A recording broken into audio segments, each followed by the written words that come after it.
He's the worst. Yeah. Welcome to the Murfreesboro City Council meeting. It is March the 5th.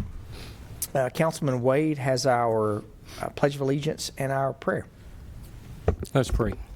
Lord, we just thank you for this day. We thank you for your grace. We thank you for your mercy. We thank you for all that you do. Lord, we just ask you to bless our country, bless our nation, for peace. Lord, we just thank you for this meeting tonight. Let us make wise decisions for our community. In Jesus Christ's name, amen. Amen. I pledge allegiance to the flag of the United States of America and to the republic for which it stands, one nation, under God, indivisible, with liberty and justice for all.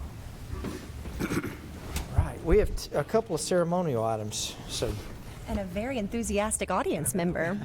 awesome. I was trying to figure out. You didn't know? That little girl sitting right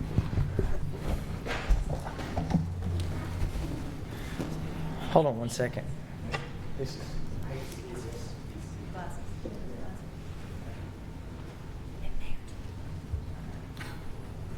I had the vision when I started this job. So, it's National Athletic Training Month, and for many of y'all who are on council, I don't know how many years this has been, but it's been a while. So this is a group from MTSU that comes, and we all like to watch the players on the court or the field or whatever venue that they're playing on, but there's always people behind the scenes who are helping make sure that athletes and the entire staff can perform. And so it's my honor to be able to present this proclamation tonight. Whereas National Athletic Training Month is held every March in order to spread awareness about all that athletic trainers do. Athletic trainers have a long history of providing quality health care for athletes and those engaged in physical activity based on specific tasks, knowledge, and skills acquired through their nationally regulated educational processes. And whereas the National Athletic Trainers Association represents and supports 43,000 members of the athletic training profession employed in professional sports, colleges, universities, high schools, clinics, hospitals, corporate and industrial settings, military branches, and whereas leading organizations concerned with athletic training and healthcare have joined together in a common desire to raise public awareness of the importance of the athletic training profession and to emphasize the importance of quality health care. And whereas such effort will improve health care for athletes and those engaged in physical activity and promote athletic trainers as health professionals. Now, therefore, I, Shane McFarland, Mayor of the City of Murfreesboro, Tennessee, on behalf of the entire City Council, do hereby proclaim the month of March as National Athletic Training Month in Murfreesboro and urge all of our citizens to learn more about the importance of athletic training. Jim, can we get a picture? So if y'all will come right here, we will. Where would you like us, Jim? Hey, it's professional, right?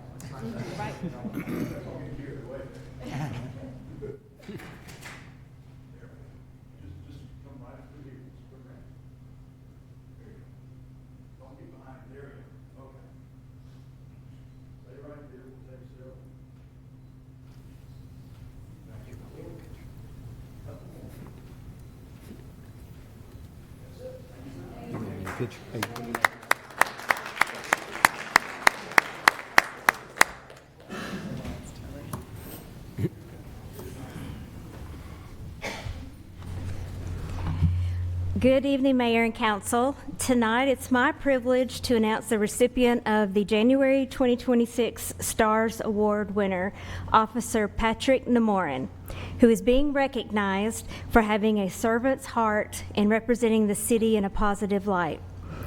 Officer Namorin has served as a Murfreesboro Police Department police officer for over 5 years, and before that, he worked at the Rutherford County Adult Detention Center. Officer Namorin, or Nemo, as he's often referred to, was nominated for this award by Sergeant V.E. Val Henriquez. This nomination began with a simple but powerful moment. Sergeant Henriquez was patrolling the Crossway Avenue area when he was flagged down by a young girl who's sitting right there. who asked where could she find Nemo. And he told her that Officer Nemo was on vacation and she was clearly disappointed. She shared with him that Officer Nemo checks on her and her brother every single day and that she always looks forward to his visits. And she further explained that on their birthdays, he brings them presents. And in fact, her brother, who's sitting right there, still plays with the basketball that Officer Nemo had given him. The children's mother, Miss Adrienne Cooper, came out and spoke with Sergeant Henriquez as well and told him that Officer Nemo had first met their family when he had responded to an incident regarding her son. However, instead of that being the end of their interactions, it became the beginning of something much greater. She said that ever since, Officer Nemo has remained a steady, constant, positive influence, and not just for her children, but for the others in the neighborhood as well.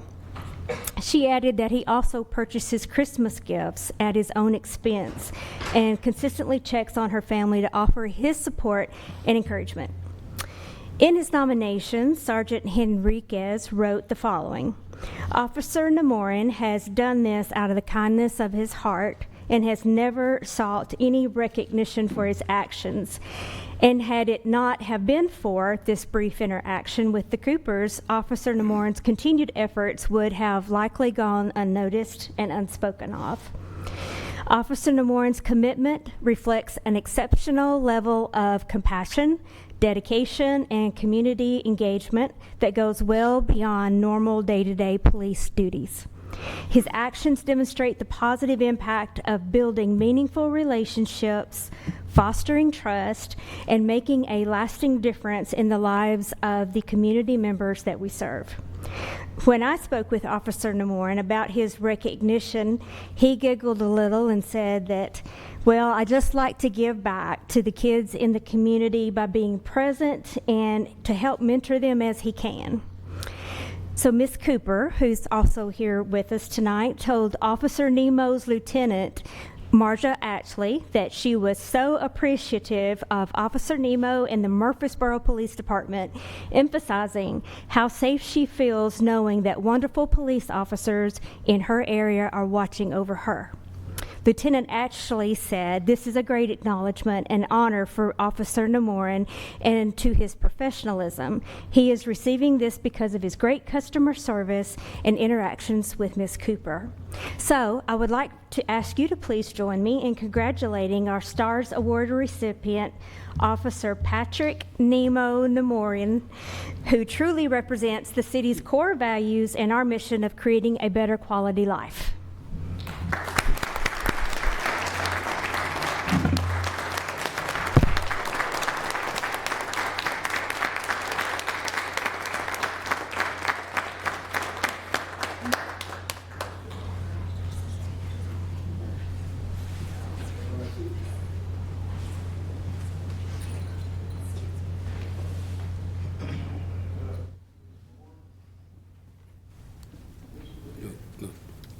Look at that picture. The worst. Yeah, definitely. Oh, Perfect. I can't. Mama too. That's awesome. Sweet thing.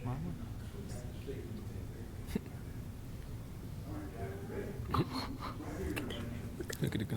Oh, that's pretty cool.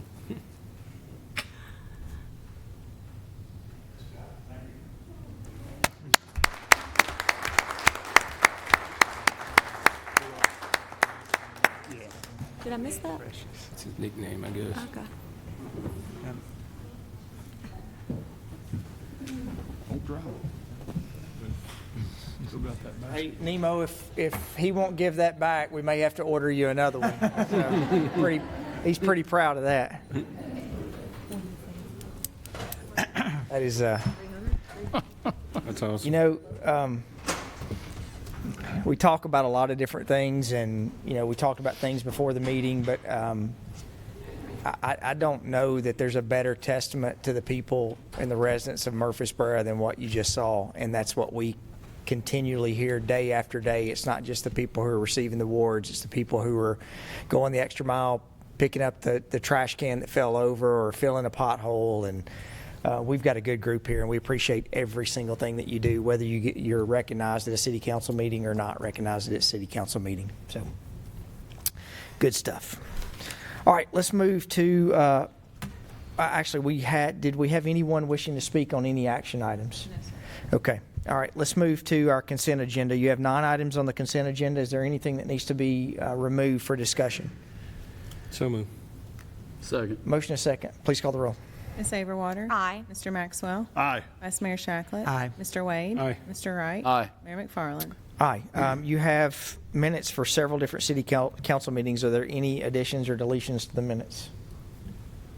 So moved. Second. Motion is second. Please call the roll. Ms. Averwater. Aye. Mr. Maxwell. Aye. Vice Mayor Shacklet. Aye. Mr. Wade. Aye. Mr. Wright. Aye. Mayor McFarland. Aye. All right, let's move to new business. You have ordinance 26010, fiscal year 26 budget amendment. This is first reading. Yes, this amendment recognizes grant revenues and expenses for police and state street aid and increases the golf budget to use a donation from last year. And we're correcting the ARPA Town Creek figures after reconciling some prior year expenses. All changes affect restricted and assigned fund balances with no impact on unassigned fund balance. And I'm happy to answer any questions and recommend for approval. So moved. Second. Motion is second. Please call the roll. Ms. Averwater. Aye. Mr. Maxwell. Aye. Vice Mayor Shacklet. Aye. Mr. Wade. Aye. Mr. Wright. Aye. Mayor McFarland. Aye. All right, let's move to resolution 26R09, schools fiscal year 26 budget amendment number 4. Director Duke. Good evening, Mayor and Council. Tonight we're presenting a resolution to recognize new revenue sources and therefore amend our FY26 general purpose and federal programs budget. On February 10th, the school board approved these amendments to recognize the additional revenue. This includes $83,600 in new grant revenue to support our school-based tutoring program. Additionally, it's $21,521 in new revenue for our Stronger Connections grant, which is used for behavioral supports. And finally, it recognizes $8,329 of additional new revenue for our Title III immigrant grant. The combined totals of these new revenue sources is $113,450, and I'm happy to answer any questions you may have. If there are no questions, I'll move for approval. Second. Motion is second. Please call the roll. Ms. Averwater. Aye. Mr. Maxwell. Aye. Vice Mayor Shacklet. Aye. Mr. Wade. Aye. Mr. Wright. Aye. Mayor McFarland. Aye. Let's move to item 13, resolution 26R06, authorizing LPRF grant application. Ms. Lampert.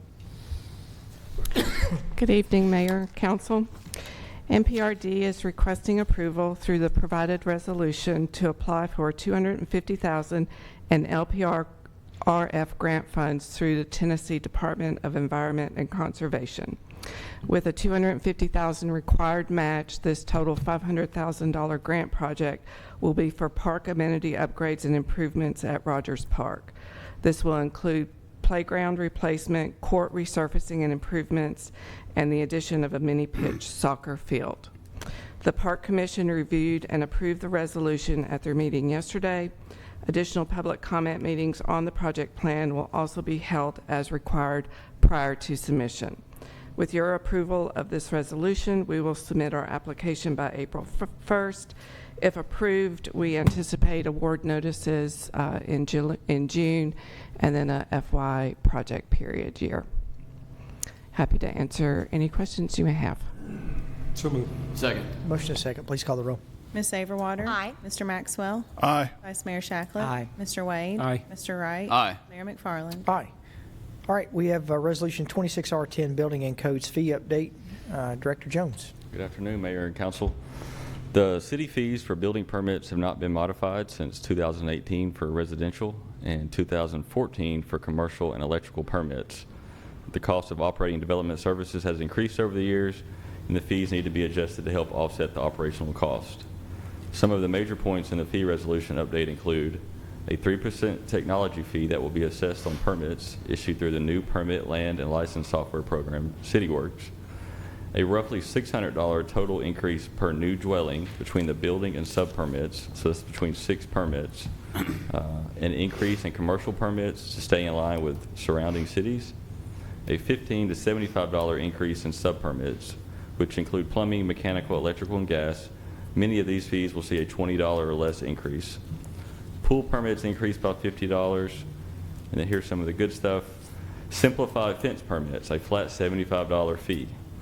Previously, it was based on cost per thousand.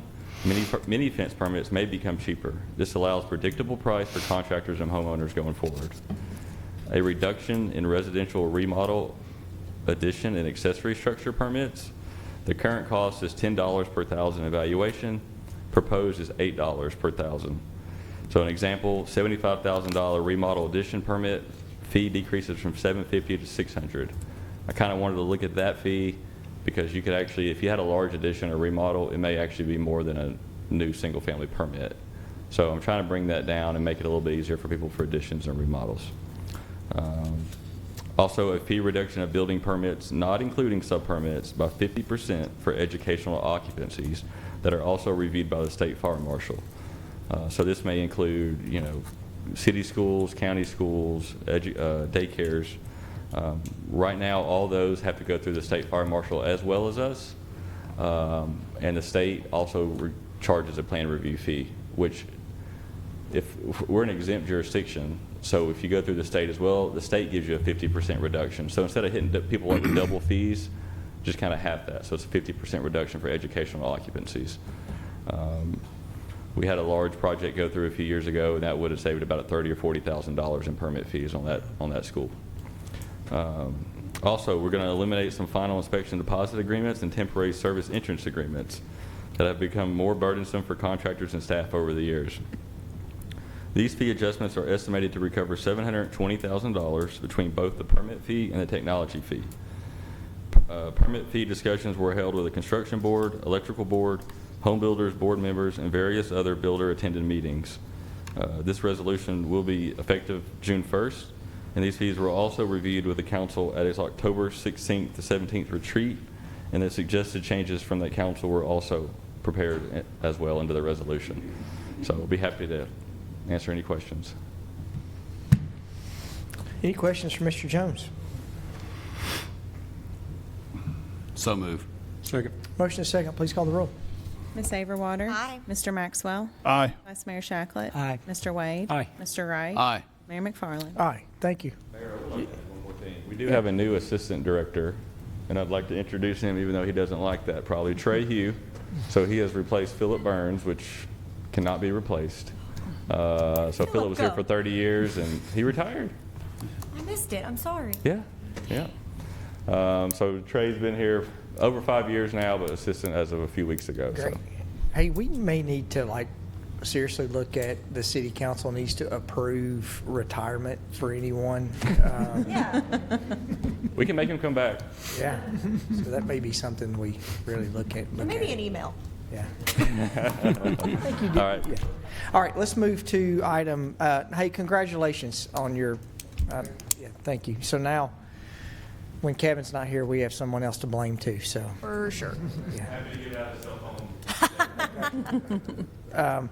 Let's move, item 15, Chris Griffith could not be here tonight. He had a family commitment, and so that is an extremely important discussion to have, and we need to make sure that Chris is here to present that. So we're going to move to item 16, the purchase of Archer trailer kits and barricades. Chief Bowen. Yes, sir, Mayor and Council. For your consideration is the purchase of 2 Archer trailer kits and barricades. The Meridian Archer trailer kits are equipped to be anti-vehicle barricades that protect entry points and hopefully help mitigate any type of hostile vehicle mitigation.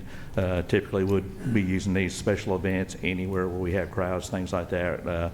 they're set up pretty easily. The ability to stop a motor vehicle is pretty good, and it's something that we have a lot of confidence in as we plan for special events. I know nationally we've seen vehicle type attacks occur more and more frequently, and we're just trying to make sure that when we have events that we are providing the safest environment possible. $250,000 of this purchase is provided for in the FY26 CIP, and the remaining $59,514 is provided for from savings in the department's current operating budget. Any questions for Chief Bowen? So move. Second. All right, motion is second. Ms. Overwater? Aye. Mr. Maxwell? Aye. Vice Mayor Shacklet? Aye. Mr. Wade? Aye. Mr. Wright? Aye. Mayor McFarland? Aye. All right, let's move to item 17, change orders 5 and 6 to the Motorola contract for the CUD tower site. Yes, sir. For your consideration is to approve change orders 5 and 6 for the CUD tower site. Council approved a contract with Motorola for the construction and implementation of a radio tower off Halls Hill in December of 2016. Change order 5 is a reduction in services that have been determined to be no longer needed for a credit of $179,664. Change order 6 is a rate increase in services over the last 10 years for a cost of $21,692. The net effect of the two change orders is a reduction of $157,972 to the remaining balance due upon completion of the project. Any questions? Fantastic reduction. So moved. Second. Motion is second. Please call the roll. Ms. Overwater? Aye. Mr. Maxwell? Aye. Vice Mayor Shacklet? Aye. Mr. Wade? Aye. Mr. Wright? Aye. Mayor McFarland? Aye. All right, let's move to item 18, the contract for patrol carbine rifles. Yes, sir. For your consideration is the purchase of 100 patrol carbine rifles. The brand is Psionics. It's a brand that our staff did testing on several different weapon systems and concluded that this was a good system for us to consider. We put out a bid, and Psionics was the lowest responsible bidder. I know the price tag includes things like weapons lights, weapon sights, slings, things like that. So it's kind of a total package, not just the firearm itself. And I just want to say thank you all, because had it not been for the purchase of the Pelham Range facility a while back, the ability to move this many rifles into the agency would have been difficult. So if these items are approved tonight, it goes towards us equipping the entire police department at some point with rifles. The total cost is $258,855 and is provided for by the Violent Crime Grant Funds. So moved. Second. Motion is second. Please call the roll. Ms. Overwater? Aye. Mr. Maxwell? Aye. Vice Mayor Shacklet? Aye. Mr. Wade? Aye. Mr. Wright? Aye. Mayor McFarland? Aye. All right, let's move to item 19, appointment of representatives for the Consolidated Emergency Communications Center Study Committee. Yes, sir. And this is in conjunction with the MOU that was signed between the county, Murfreesboro, Laverne, and the city of Town of Smyrna regarding the consolidated dispatch study. The MOU that was signed provided for a steering committee that would aid in the process and direct the process. As part of that, we have to have our legislative bodies appoint individuals to that committee, and it is my recommendation that Deputy Chief Carrie Gismer, Communications Director Seth Russell, and Communications Coordinator Becky Green be appointed to serve in these roles. Any questions? Move for approval. Second. Motion is second. Please call the roll. Ms. Overwater? Aye. Mr. Maxwell? Aye. Vice Mayor Shacklet? Aye. Mr. Wade? Aye. Mr. Wright? Aye. Mayor McFarland? Aye. Thank All right, you. Thank you, Chief. All right, let's move to item 20, Hawkins Chemical Contract. This is the third amendment. Amendment. Ms. Smith. Good evening. I don't know what just happened. Wrong PowerPoint popped up. 65 Stewart's Creek. Okay. So we had 4 chemical contracts that were up for renewal. the third amendment for all four. Two of those were on the consent agenda, and then I have two here to present. They were not as, the ones on consent were not as substantial as these. The first is with Hawkins Incorporated. We purchased phosphate and sodium permanganate from them.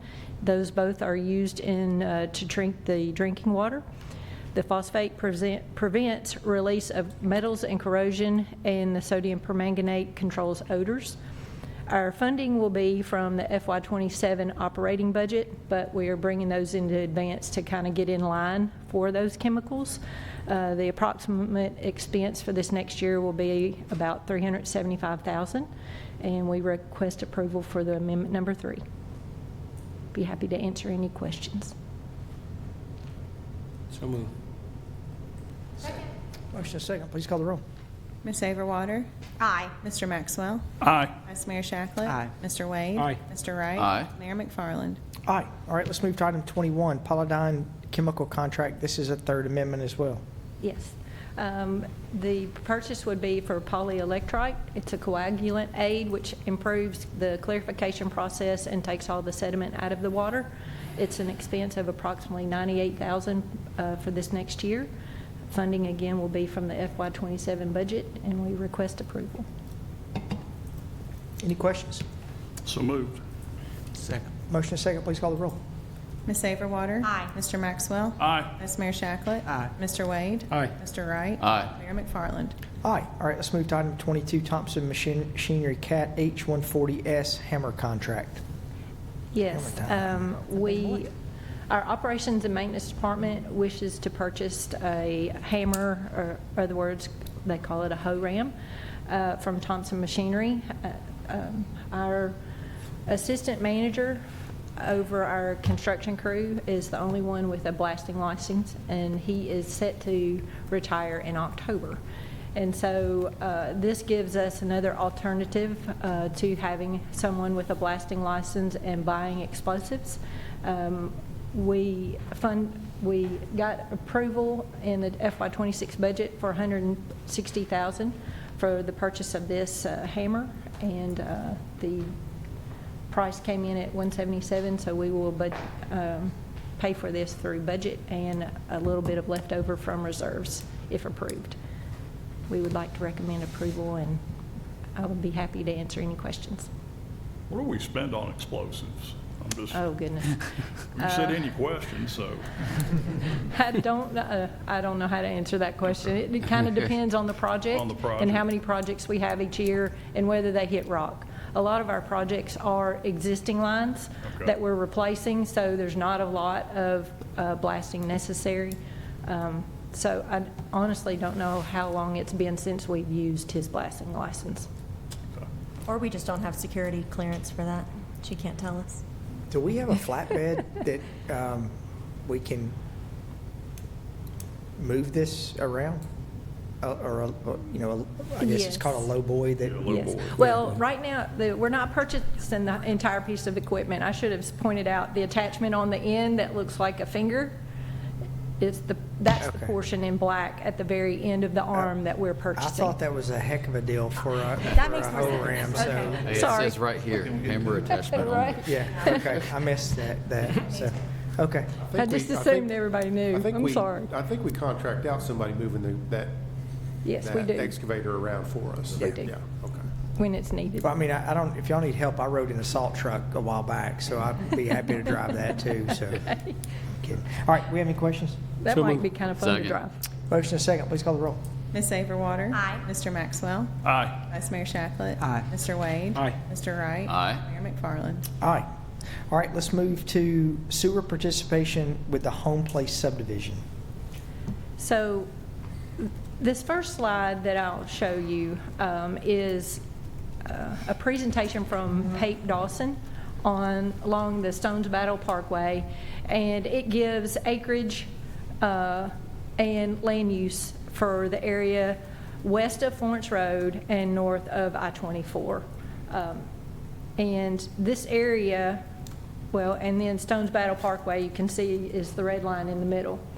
The Home Place subdivision is what you see shaded in blue. And So it is within that area that we are trying to serve.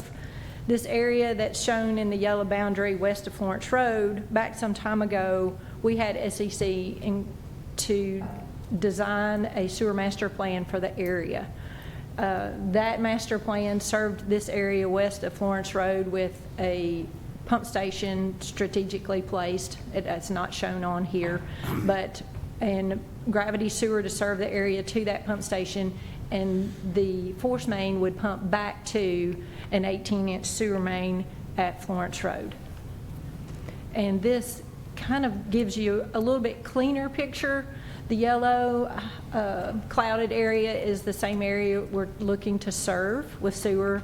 You see Stones Battle Parkway, the red line through the middle. The blue shading again is the Home Place subdivision. To the right of the page, you see I've labeled Overall Creek Interceptor Sewer. And then the heavy red line between the Interceptor Sewer and Florence Road is our 18-inch sewer main that was extended over to Florence Road some years ago. And the Home Place subdivision had proposed to connect to that 18-inch sewer main. In taking the land use and the acreage of the area that we're trying to serve west of Florence Road, staff calculated what sewer capacity would be needed to serve the area. And it was determined that we needed to connect the pump station, future pump station, gravity sewer and force main would need to connect to a large line. The 18-inch line is at Florence Road right now is the only connection. And as you can see, if the Home Place subdivision was built without an 18-inch sewer main extension through it, they would basically block us from being able to connect to that 18-inch. The Home Place subdivision needed 12-inch for the depth, to get the depth to serve their subdivision by gravity. And then, so there's a portion of 12-inch that we are requesting to upsize to 18 for the extra capacity to serve the area, and then a portion of 8-inch. So our policies and procedures, which were adopted and approved by Board and Council in 2009, says that we can participate with the developer upon council approval of the participation amount. And this project is eligible. We are not asking to, we're only asking to upsize the sewer to a larger line. We're not asking the developer to go deeper. That wasn't necessary since we're going to be pumping back to this line anyway. If we were to make the sewer line deeper, we would have only participated for any depth over 12 foot deep, but that's not the case here. And then per the policy, sewer must extend to the limits of construction and sometimes in more than one location. But at this time, we're only needing the 18-inch to extend to one spot. The 18-inch would be in this blue left portion, the red line, the red dashed line. The green lines in that blue shaded area are their proposed lines in their street. Our participation would be with Richland Communities Incorporated for this development, and the estimates between building the sewer with 12-inch and 8-inch for that length compared to 18-inch at that length, the difference between those is $281,000. So we would request that the department participate in that amount, and the Home Place and Richland Communities contractor will install the 18-inch for that length of pipe with their subdivision construction. I'd be happy to answer any questions. Any questions?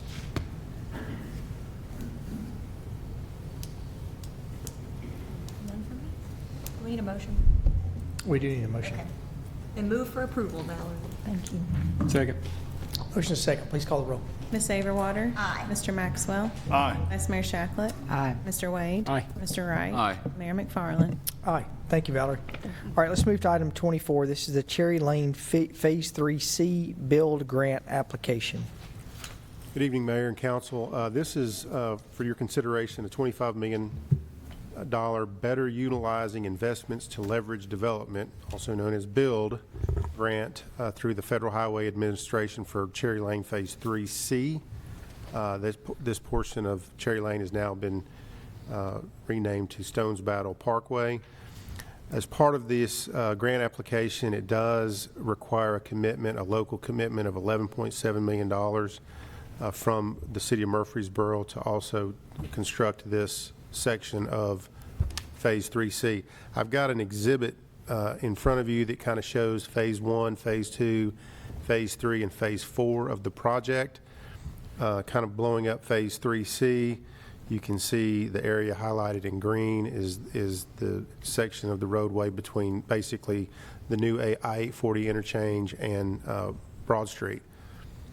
This is the timeline that we are looking at constructing Phase 2 and Phase 3. You can see that Phase 2 and Phase 3, we're hoping to have a completion date of 2029. And Phase 3C looks more in the range of 2031. Be happy to go over or answer any questions that you may have, but kind of wanted to give you that overview of where we stand on this portion of significant roadway.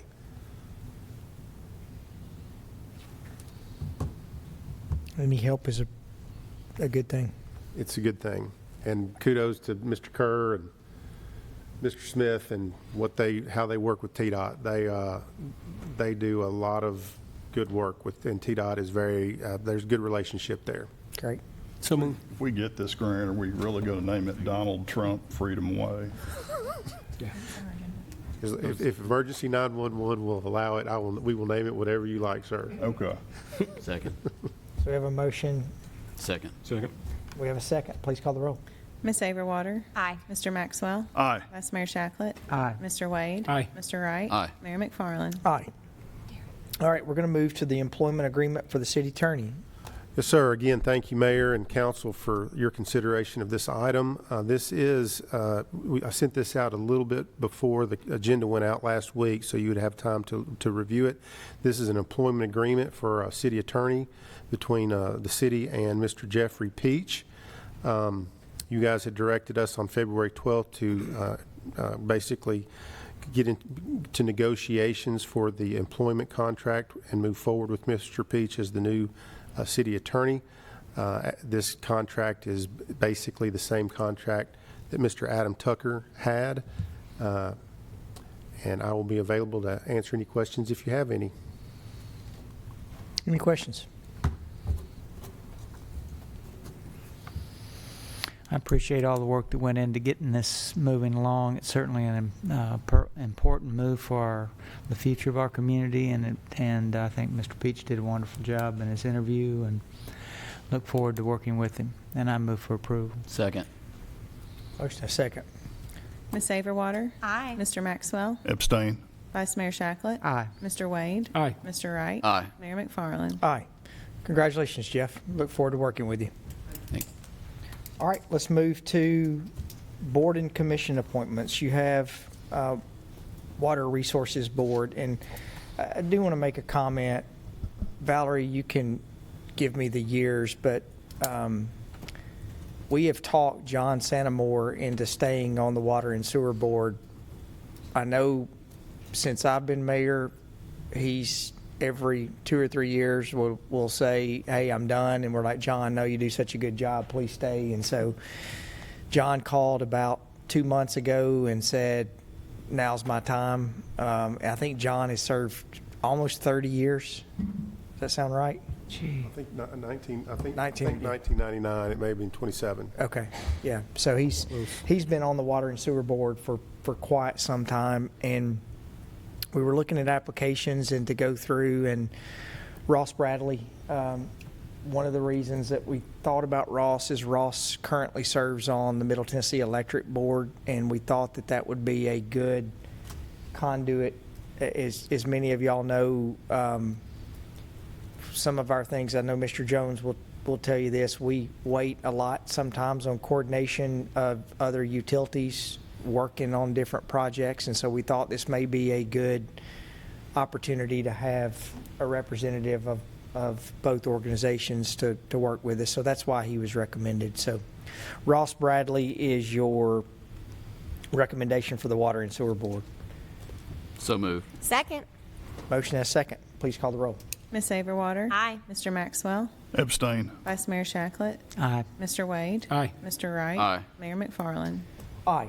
Then you have the Tennis and Pickleball Commission, and everyone expired. I think something we may want to talk about, and I'm not saying that we talk about this now, but we were having some discussions about the tennis facility and different things, and so we ended up creating the Tennis and Pickleball Commission. It's not really, I don't think, something that we did by ordinance. It's just something we put together, and Sean served on that originally. We're going to end up having a couple of members, Dee Jernigan and Rick LaLance served on that, and they both have asked that they have put their time in. So something that we may want to talk about at a future workshop is sort of what the role of that Tennis and Pickleball Commission may be moving forward. I have something that maybe we look at is putting that as opposed with the council, that we put that as a subset with the Parks and Recreation Commission, who is over that already. But that may be something that we have the discussion. But until then, we have 6 people that we want to reappoint back to that board, and then maybe later in the summer or something we can have a discussion on what that looks like. I know one of the discussions that we have after talking with Nate, there's a lot of times that commission gets canceled because there's just not a lot going on now. So, but until then, these are the recommendations. It's basically reappointments to the 6, and then before we appoint anyone else to that group, we may have a discussion about what the future looks like. So moved. Second. Motion and second. Please call the roll. Ms. Saberwater? Aye. Mr. Maxwell? Aye. Vice Mayor Shacklet? Aye. Mr. Wade? Aye. Mr. Wright? Aye. Mayor McFarland?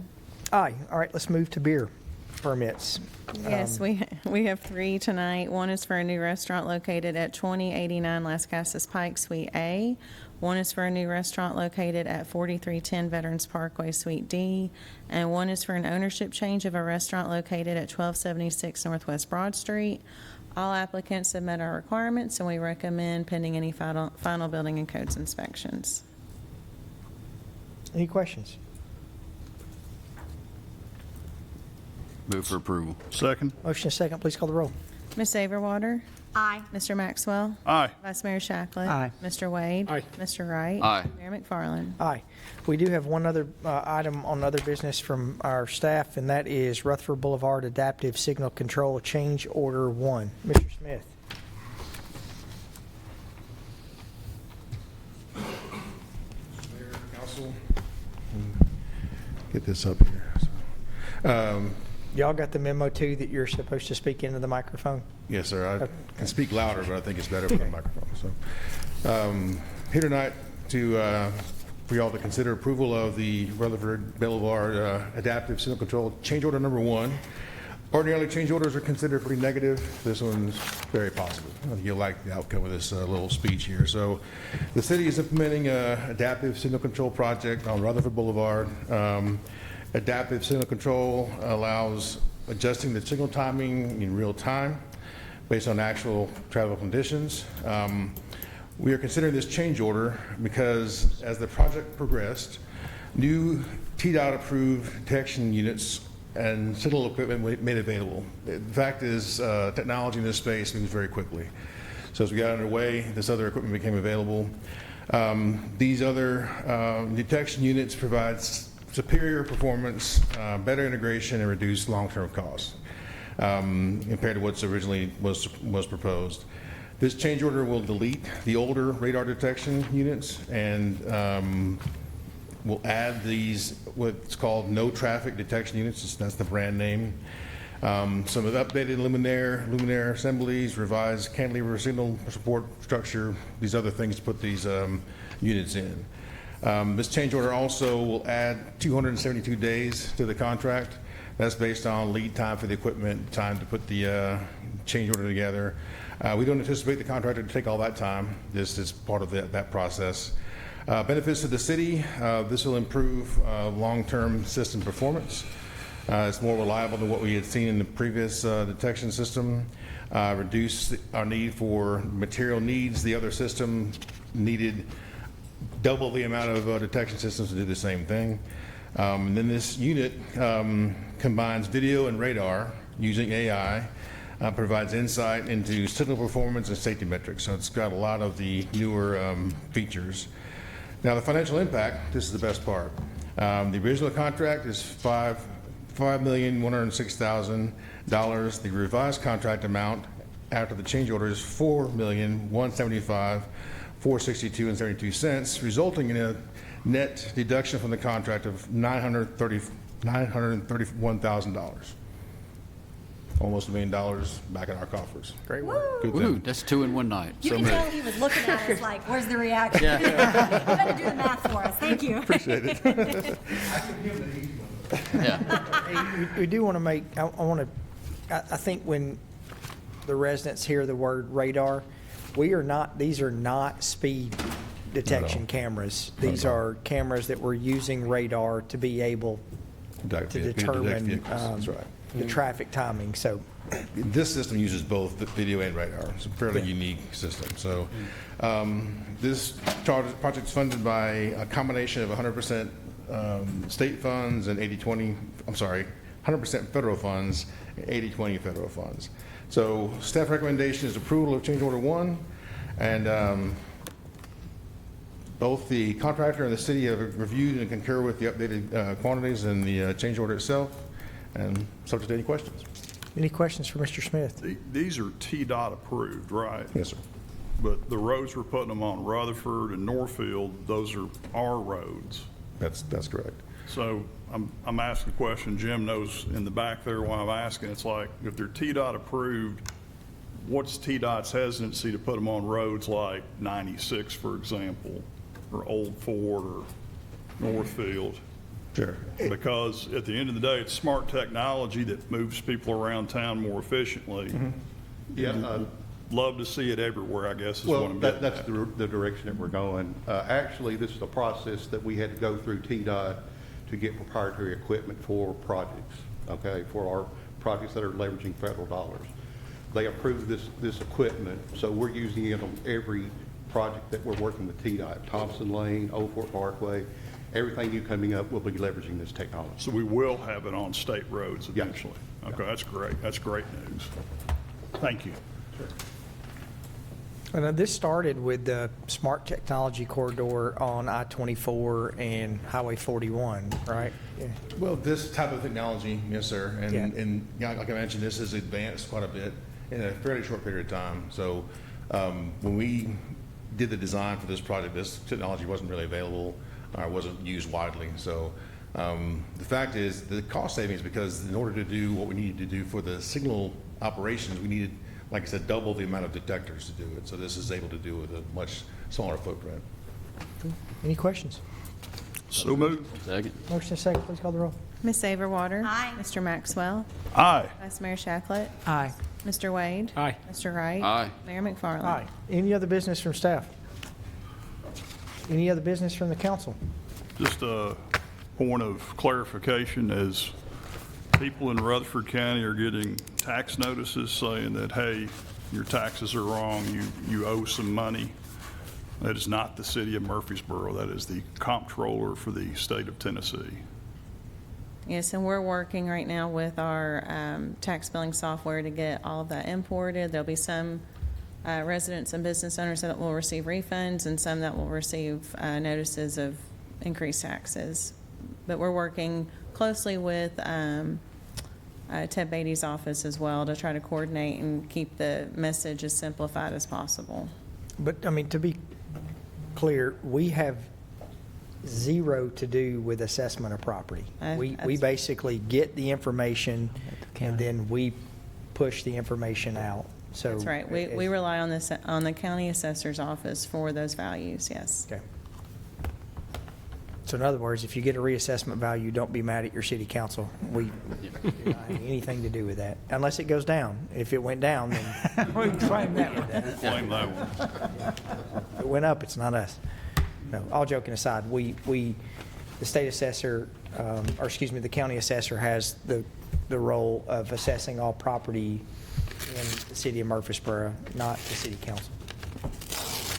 Any other business? I think we have a meeting on Thursday. We have workshop. Yes, next Thursday is the workshop.